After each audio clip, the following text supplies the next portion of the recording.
wabarakatuh. Alhamdulillahi rabbil alamin, nahmaduhu wa nasta'inuhu wa nastaghfiruh wa na'udzu billahi min shururi anfusina wa sayyiati a'malina. Man yahdihillahu fala mudilla lahu wa man yudlil fala hadiya lahu. Asyhadu an la ilaha illallah wahdahu la syarika lahu wa asyhadu anna Muhammadan abduhu wa rasuluh. يا أيها الذين آمنوا اتقوا الله حق تقاته ولا تموتن إلا وأنتم مسلمون. يا أيها الناس اتقوا ربكم الذي خلقكم من نفس واحدة وخلق منها زوجها وبث منهما رجالا كثيرا ونساء واتقوا الله الذي تساءلون به والأرحم إن الله كان عليكم رقيبا.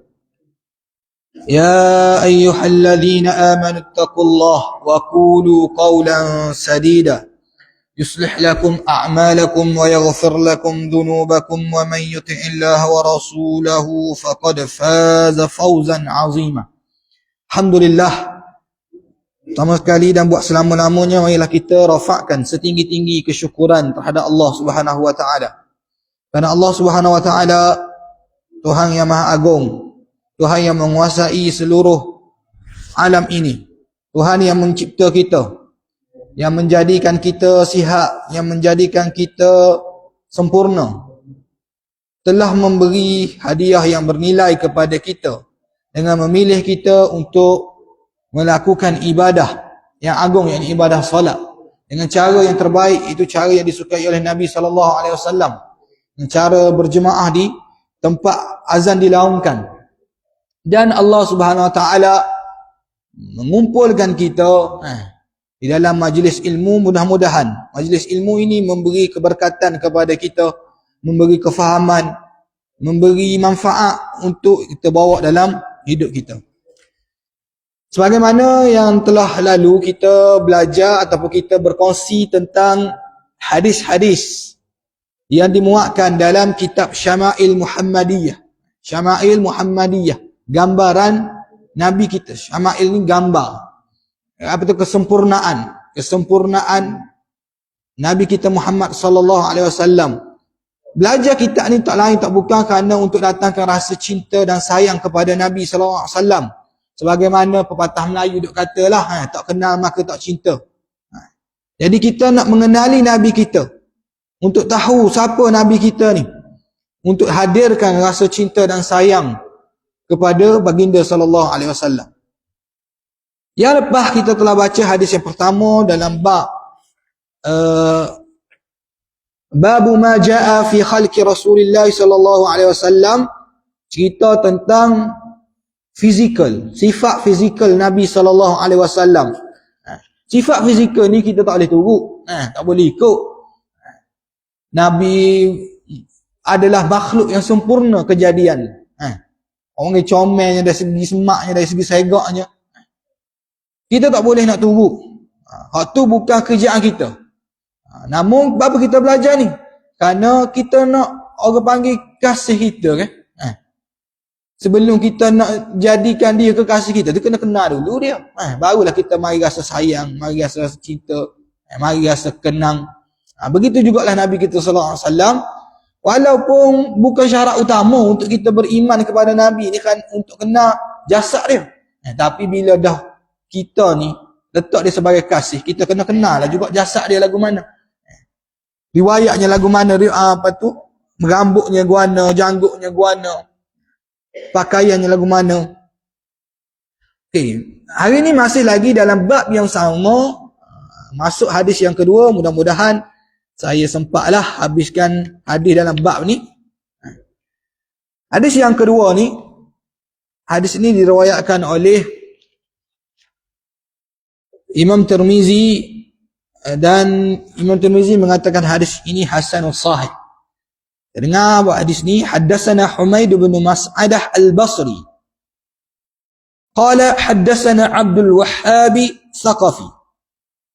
An Humaid عن أنس بن مالك كان رسول الله صلى الله عليه وسلم ربعة ليس بالطويل ولا بالقصير حسن الجسم وكان شعره ليس بجعد ولا سبت أسمر اللون إذا مشى يتكفأ.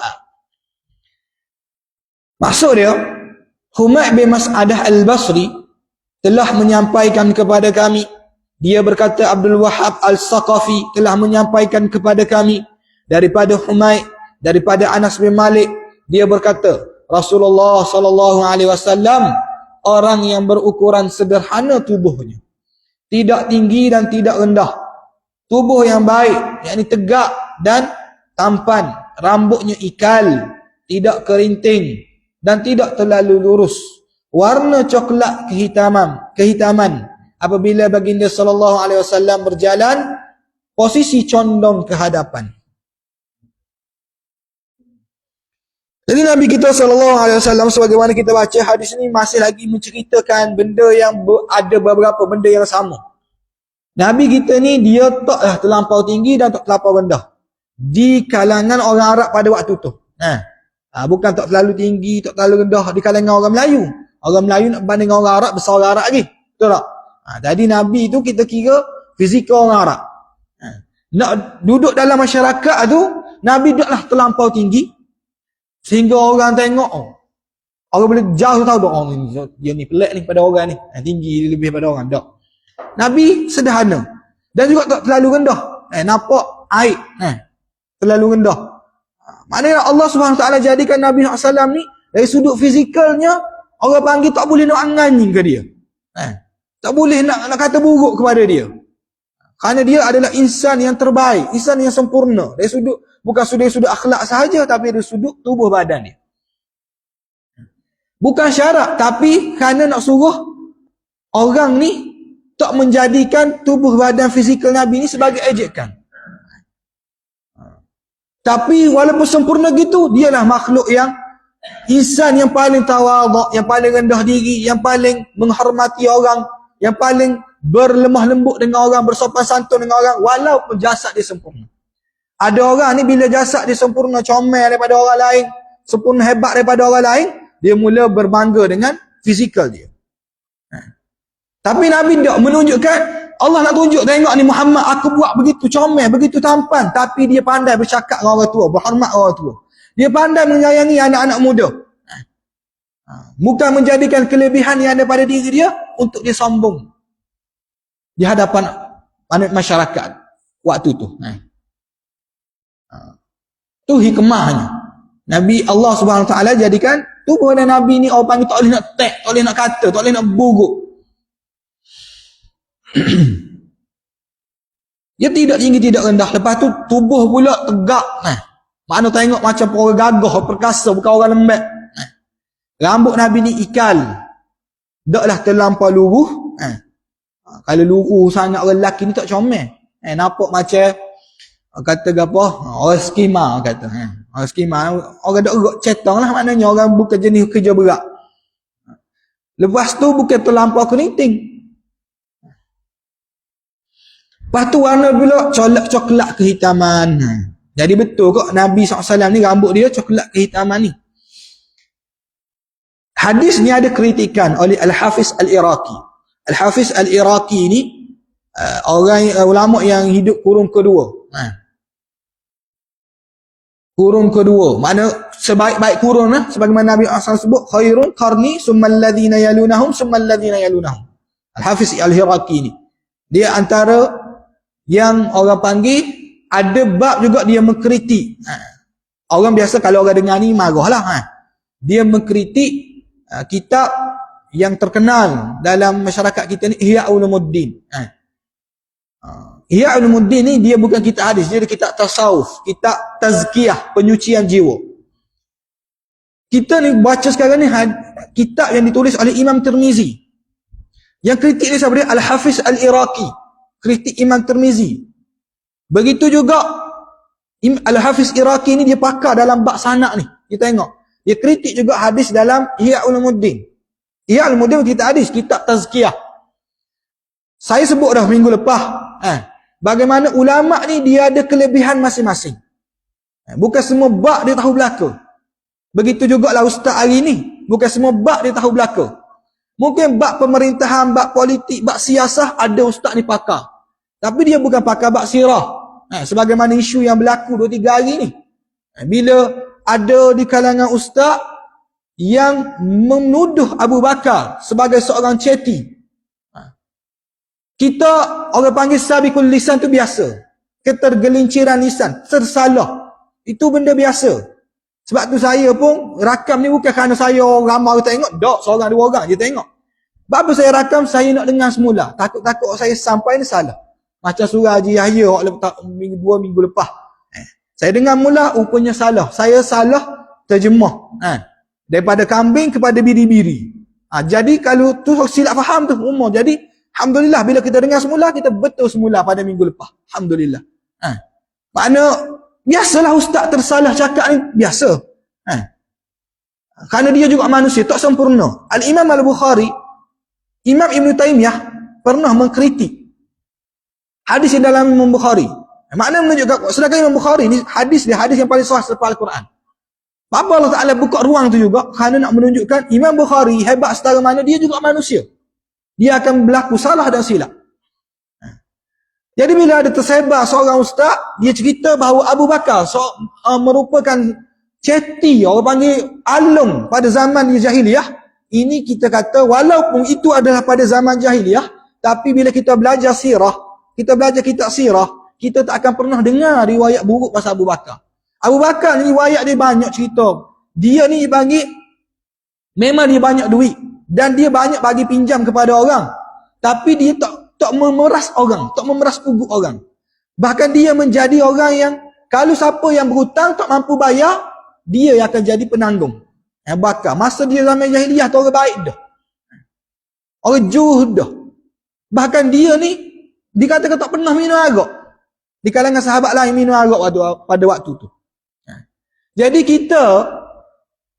bila kita dengar cerita tu salah, walaupun itu daripada ustaz yang kita kagum, kita hormati, dan ustaz lain pula mengkritik, kita kata salah sungguh, kena tarik ya.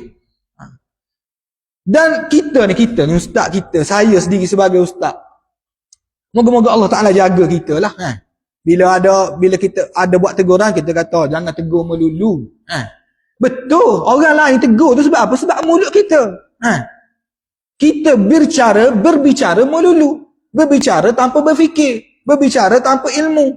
Lepas tu bila orang tegur kita, tegur molek sekarang ni bicara tentang sahabat Nabi. Jadi bila gitu, teguran kena diberi. Tak boleh senyap. Kerana kita sayang kepada kebenaran lebih daripada tokoh tersebut. Jadilah sebagaimana Nabi Adam alaihissalam. Bila dia buat silap, dia terus takut, rasa takut di hadapan Allah.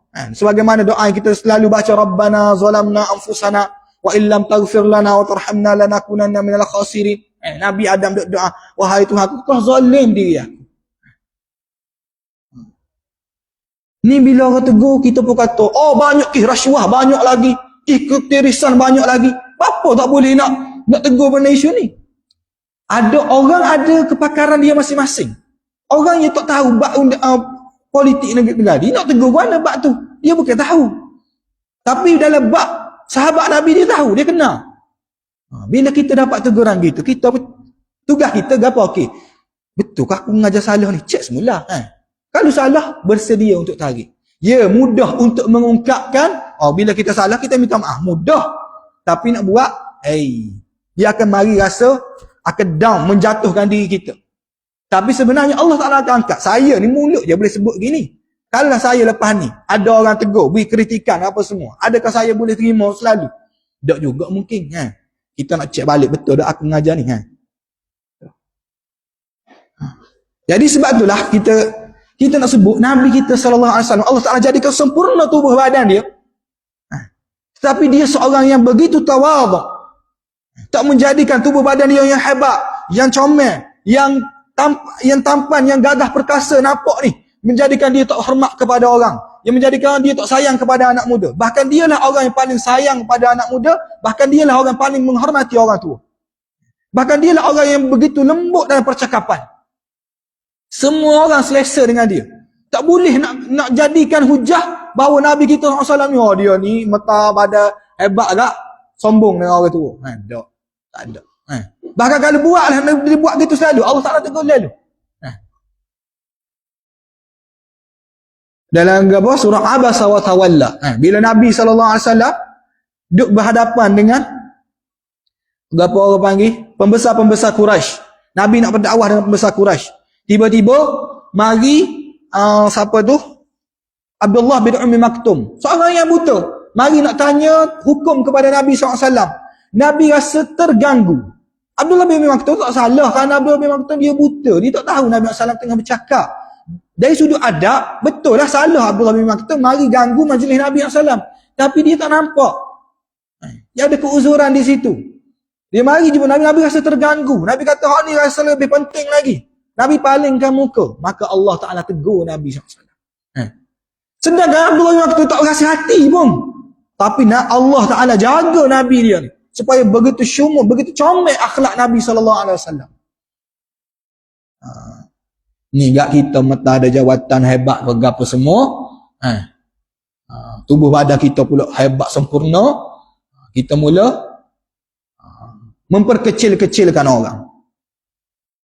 Sebagaimana iblis lah, bila dia buat kesalahan, dia memberikan alasan atas kesalahan dia sebut. Aku tak sujud pada dia sebab dia buat daripada tanah.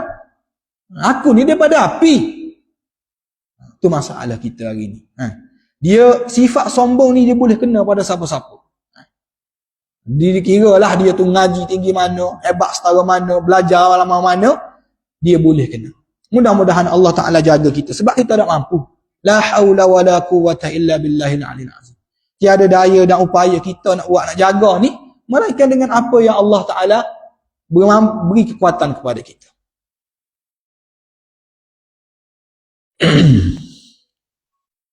Jadi Al-Hafiz Iraqi ni pun sama. Dia, bila dia kritik Ihya Ulumuddin, bukan dia kata kitab tu salah, kitab tu tak betul. Cuma hujah digena tak kena. Kitab Ihya Ulumuddin bab tazkiyah memang terbaik. Tak ada siapa pun. Ustaz Syahid Azwani dia mengajar berapa tahun dah kitab Ihya Ulumuddin di Madrasah Hikmah. Kerana itulah kitab yang terbaik untuk panggil tazkiyah, penyucian jiwa. Yang dibawa oleh Al-Imam Al-Ghazali rahimahullahu ta'ala, semoga Allah merahmati dia atas jasa yang telah dia buat. Tapi ada silap tak? Ada salah tak dalam kitab dia? Ada hadis-hadis yang tersilap. Ya, Al-Hafiz Al-Iraqi rahmatullahi alaih juga mengkritik. Bukan memperlekehkan Imam Ghazali, kita kritik ilmiah. Sebagaimana teguran yang diberi kepada Ustaz, memanglah akan ada hak tegur nak jatuh kita. Ada juga hak tegur nak kerana sayang kepada kita. Manusia ni ada berlaku je ni. Cuma kita jangan ambil itu sebagai orang panggil, oh ni sebab nak cari balas dengan aku. Tak. Sebab kita punca tu jadi teguran tu kerana kita dulu mula-mula. Maka kita baiki lah. Bila kita baiki tunjuk kan, orang yang nak jatuh kita tu dia rasa, oh dia ni minta maaf pula dah. Orang pun puji belaka. Puji dia kerana dia minta maaf. Tak jadi nak jatuh. Tapi kalau kita buat kerah king, hujah tak ada. Sebagaimana kata, oh Umar ni hobi dia berzina. Sebelum tu, betul Umar ni kerah. Umar ni perangai jahiliyah. Tapi tak ada riwayat cerita gitu. Jangan kita pandai-pandai kita tambah. Kalau kita lah, orang kata kita ni, contohlah ada orang masuk penjara. Dia masuk penjara, lepas tu kita pun kata, dia apa masuk penjara?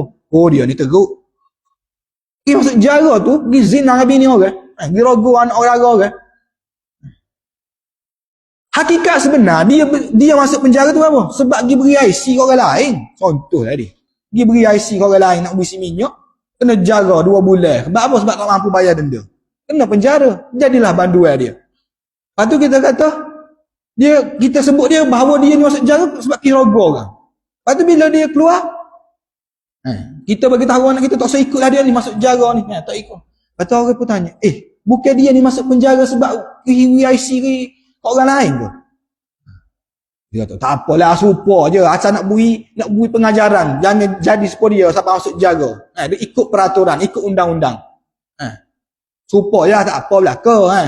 Jahat juga masuk jaga. Boleh ke? Kita boleh terima ke gitu? Tak boleh lah. Dari ni apa kita bunyi? Sebab Abu Bakar dengan Umar tak boleh bela diri dia. Maka kita lah yang bela.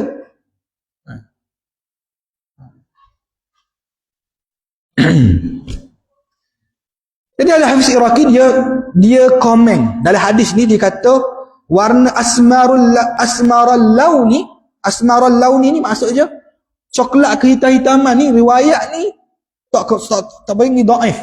Maknanya rambut Nabi ni bukan coklat kehitaman. Banyak riwayat yang lain menunjukkan bahawa rambut Nabi ni warna hitam. Hitam. Tapi ada juga riwayat yang sebut dalam riwayat yang sebelum ni, dalam riwayat Imam Al-Bukhari, kata rambut Nabi ni kemerah-merahan. Mana tu? Ada ulama kata ada dua lah.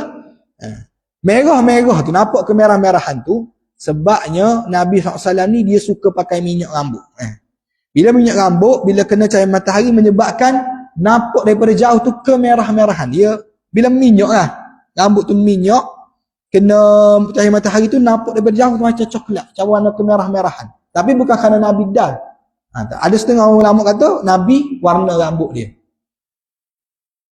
Allah alam, Nabi dia suruh kita warna rambut ni bila rambut kita putih. Rambut berubah. Sedangkan Nabi SAW, uban dia sebagaimana kita akan belajar lagi, uban Nabi tak lebih daripada 20 helai. Daripada rambut dan juga janggut sekali. Jadi Nabi ni tak menginaikan rambut lah. Ada ulama kata tak, Nabi inai rambut, tapi inai dalam perang. Kerana tujuan nak menakutkan. Tujuan nak nampak ganah. Allah alam, saya tak temu riwayat tu. Tapi yang jelas, kenapa ada perawi mengatakan rambut Nabi ni warna merah? Kerana Nabi yang minyak rambut dia. Minyak rambut dia kena cahaya matahari. Bila kena cahaya matahari, daripada jauh nampak kemerah-merahan. Asalnya rambut Nabi ni hitam. Dan Nabi SAW, dalam bab rambut lagi kita akan belajar, Nabi dia tak selalu minyakkan rambut. Bukanlah setiap hari Nabi minyakkan rambut. Bahkan ada larangan. Nabi sebut tak boleh untuk minyak rambut, pakai minyak rambut ni hari-hari untuk orang lelaki. Untuk orang lelaki lah tu. Dan Nabi pula berjalan, dia kata posisi condong ke hadapan. Apa condong ke hadapan? Tanda sungguh dalam berjalan. Nak menunjukkan Nabi ni, dia jalan ni, dia bukan jalan susun teratur, lembek, 1, 2, 3, 4 dah. Dia jalan laju dan macam bersemangat. Orang nak pergi cepat kan ke mana? Dia ke depan sikit badan dia. Laju. Menunjukkan bahawa Nabi ni seorang yang orang panggil fokus dalam tujuan dia. Cepat-cepat nak sampai pada tujuan dia. Sebagaimana pernah Umar radhiyallahu anhu, pada zaman dia, bila dia jadi khalifah, dia tegur seorang pemuda yang jalan slow-slow. Ni pemuda lah. Kalau orang tua uzur tu lain kira. Ni orang muda. Remaja lagi. Umur orang panggil belia. Dia jalan 1, 2, 1, 2 slow gitu. Umar apa? Umar ni tabiat dia. Masa dia jadi khalifah, dia akan pegang satu tongkat. Bukan sebab dia tak gerak ke mana. Ni sama juga ni sunnah tongkat ni kita akan belajar ni. Ada orang juga dikira, oh Nabi pakai tukar, kita pun pakai tukar. Tambah-tambah kita ni kelas tak guru dah, pakai tukar. Muda lagi tuanya, 40, 45. Gagah lagi jalan, pakai tukar juga. Apa sunnah Nabi? Tak betul. Nabi pakai tukar ni ada sebab, ada tujuan. Bukan saja-saja Nabi pakai tukar ni. Kerana Nabi ni dia tak nak tengok Islam ni lemah. Orang Islam ni lembek. Nabi ni jalan laju. Pakai tukar tu waktu Nabi keuzuran. Uzur Nabi pakailah tukar. Dia ke kita, sunnah Nabi pakai tukar. Sakit dah. Sakit lutut kau. Tak. Dia pakai tukar. Sunnah Nabi. Tak betul gitu. Ada yang panggil maqasid syariah. Dia tujuan, bukan tujuan apa, ada sebab lah itu. Nabi SAW buat benda tu. Jadi Umar radhiyallahu anhu ni, dia tengok pemuda ni, dia katok pemuda tu. Dia pukul pemuda tu. Dia tak pukul lah kuat. Pukul tu tanda nak suruh orang tu ambil perhatian apa dia tegur. Dan dia boleh buat lagi tu sebab dia khalifah. Dia Amirul Mukminin. Kalau Perdana Menteri buat gitu kita nak buat mana? Dia orang ada kuasa. Senyaklah kita pun. Tapi Umar tak ada lah buat kasar. Buat sebagai dia ni, bahawa benda tu benda penting. Mungkin ambil dengar cerita ni. Dia kata, mu telah bunuh agama. Umar kata. Orang Islam adalah orang yang cergas, berjalan laju. Sebagaimana Nabi SAW tunjuk rasa keizahan, kehebatan. Bukan jalan tunduk. Tunduk siapa tunduk tu belaga dia tak apa. Mana benda. Jadi itu cara Nabi SAW berjalan. Kita ustaz, kita pun sakit lutut. Tak apalah, kita nak bagi tahu Nabi ni jalan ke depan menunjukkan tanda dia ni nak fokus kepada tujuan. Orang panggil bersemangat dalam kehidupan dia, bermotivasi dalam kehidupan dia.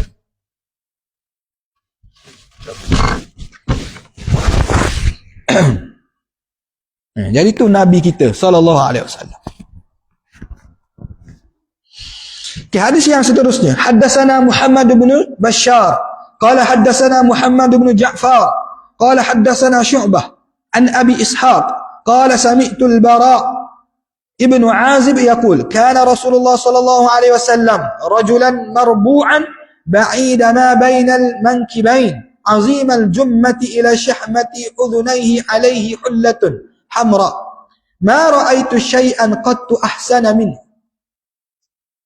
Muhammad bin Bashar telah menyampaikan kepada kami, dia berkata Muhammad bin Ja'far telah menyampaikan kepada kami, dia berkata Syu'bah telah menyampaikan kepada kami daripada Abi Ishaq, dia berkata saya telah mendengar Al-Bara bin Azib, dia berkata Rasulullah sallallahu alaihi wasallam seorang lelaki yang berpewatakan sederhana, tidak terlalu tinggi atau rendah, bahu yang lebar, mempunyai dada yang bidang, rambutnya lebat terurai mencecah kedua cuping telinganya, memakai pakaian sepasang merah.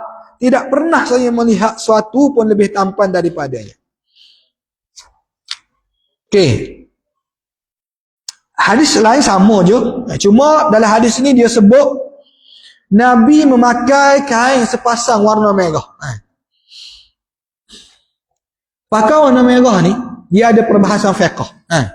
Perbahasan fiqh. Boleh tak sebenar kita pakai baju warna merah? Sebab ada larangan daripada Nabi SAW. Disebutkan ada riwayat kata Nabi SAW kata larang pakai warna merah. Tapi tiba-tiba dalam hadis ni Nabi memakai kain. Kain ni maksudnya bukan pakaian baju tu.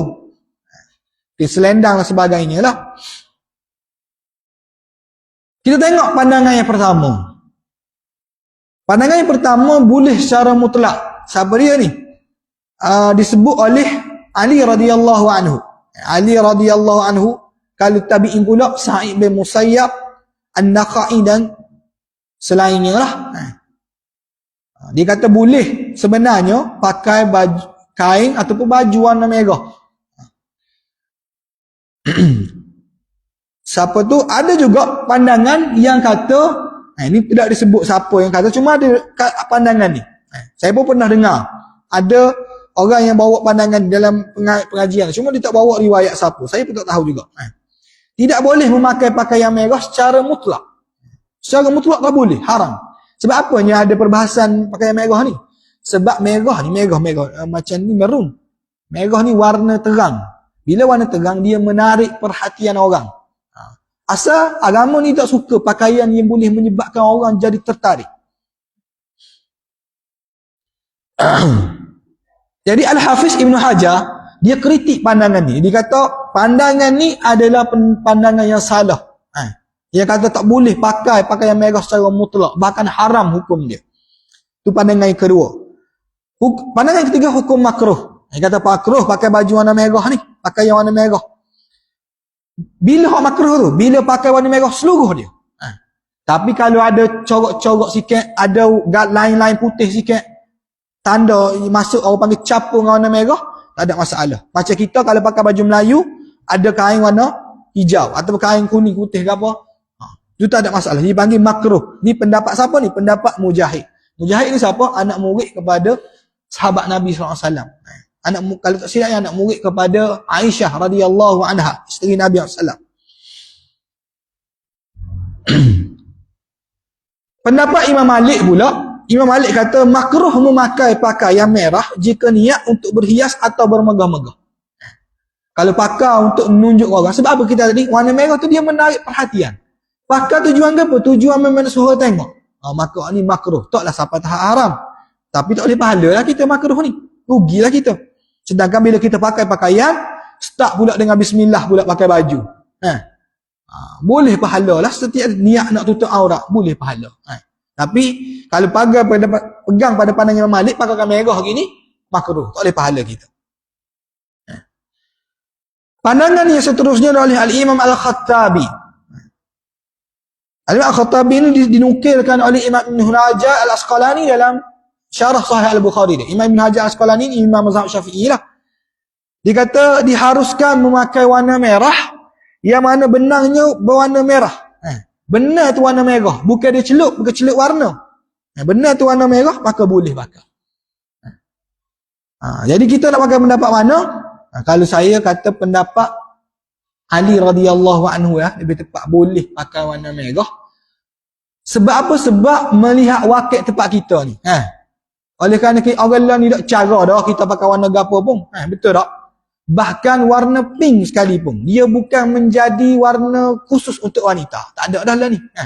Orang lelaki panggil, sebab tu dalam usul fiqh, dia ada dalam bab nak menetapkan hukum ni, dia ada hukum dia panggil wakil, mengikut keadaan semasa, tengok suasana semasa. Mungkin boleh jadi haram pada zaman dulu, dia boleh jadi halal pada zaman kini. Contoh, bab memakai pakaian labuh melepasi buku lali. Hadis jelas. Nabi kata setiap pakaian yang melepasi buku lali, maka neraka lah lebih layak baginya. Ulama yang pegang secara literal, dia kata tak boleh pakai pakaian lebih pada buku lali. Ulama yang kontemporari, terkemudian, dia kata hadis ni nak menunjukkan dulu orang sombong, nak kenal mana orang sombong, cara pakaian dia. Lagu mana cara pakai dia? Dia pakai kain lebih daripada buku lali. Orang hari ni dia pakai lebih pada buku lali, tak ada niat sombong pun. Betul tak? Tapi kalau tanya saya, yang pendapat yang aula, ke mana pun ijma' di kalangan para ulama bahawa mengangkat pakaian atas daripada buku lali itulah yang terbaik kerana dia lebih menjaga dari sudut kebersihan. Tu ijma' dari sudut afdal, yang paling afdal. Adapun lebih tu haram ke tak, tu khilaf. Majoriti ulama dulu mengatakan haram kerana tengok suasana pada waktu tu, kebanyakan orang kaya, orang sombong tu dia suka melabuhkan pakaian lebih pada buku lali. Kerana ada satu hadis Nabi SAW sebut kepada Abu Bakar. Abu Bakar ni dia ni jenis kubu. Dia lipat-lipat kain itu londah sombong lebih pada buku lali. Maka dia kata, Rasulullah, aku ni tak cakap nak ikat kain aku. Londah sombong lepas ada buku lali sombong. Nabi pun kata, tak apa Abu Bakar, mung niat kerana mung tu bukan kerana sombong, tapi kerana mung memang gitu. Ada ulama kata Abu Bakar dikecualikan kerana dia ada masalah, dia ada sebab. Ulama yang mengharamkan ni, ulama yang makruh, yang kata makruh ni, dia kata boleh ni, sebab dia kata itulah dalil dia. Nabi kata bukan mung niat Abu Bakar bukan sebab sombong. Tapi Abu Bakar bukan sengaja pakai lagu tu. Dia telorah, bagi telondeh. Sebab dia kuruh. Jadi kalau tanya saya lah, boleh tak warna merah? Boleh mengikut keadaan semasa hari ni. Mudah-mudahan kalau saya salah, Allah Ta'ala beri satu pahala lah. Kerana panggil kita telah melihat pandangan-pandangan para ulama yang ada. Kalau saya betul, mudah-mudahan Allah Ta'ala beri 2 pahala. Itu kesimpulan. Jadi Nabi SAW ni, dia pakai warna merah, bukanlah warna merah keseluruhannya. Ada corak-corak yang menandakan ada warna lain. Ke mana pun kita serahlah pada orang panggil keselesaan kita.